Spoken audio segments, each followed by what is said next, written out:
खजाने की खोज की कहानी पुराने समय की बात है। गांव में धनीराम नाम का एक किसान रहता था। उसके पास 4 लड़के थे। धनीराम अपना घर चलाने के लिए अपने खेत में कृषि कार्य करता था।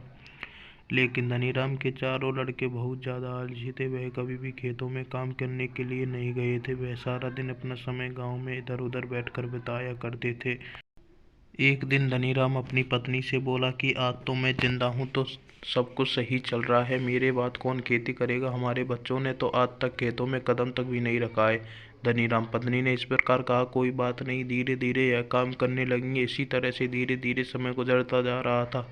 एक दिन धनीराम की अचानक से तबीयत खराब हो जाती है और वह बहुत ज़्यादा बीमार पड़ जाता है।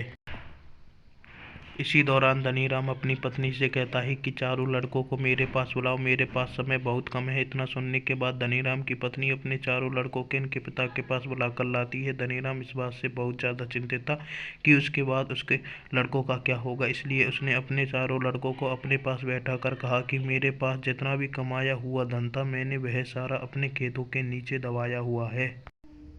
जब मैं इस दुनिया में ना रहा हूं तो मेरे बाद तुम खेतों में से दबाया हुआ सारा खजाना निकाल कर आपस में बांट लेना। इतना सुनने के बाद धनीराम के चारों बेटे बहुत खुश हुए।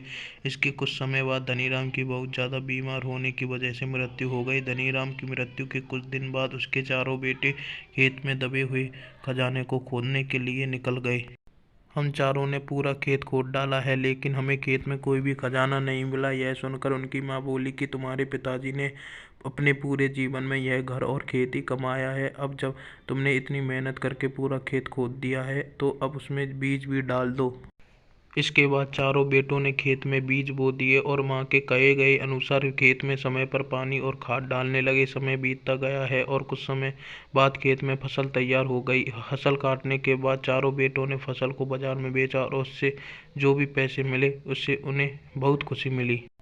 इसके बाद जब चारों बेटे घर गए तो माँ ने कहा कि बेटा, तुम्हारे पिताजी तुम्हें यही समझाना चाहते हैं कि जो हम मेहनत करते हैं उसके बदले में हमें खजाना मिलता है। इस कहानी से हमें यह सीख मिलती है, अगर हमें अपने जीवन में सफल होना है तो हमें मेहनत करनी चाहिए। अगर कोई भी व्यक्ति ज़्यादा आलस करता है तो वह अपने जीवन का कीमती समय बर्बाद कर रहा होता है। आपको हमेशा अपने जीवन में सही दिशा में मेहनत करनी चाहिए।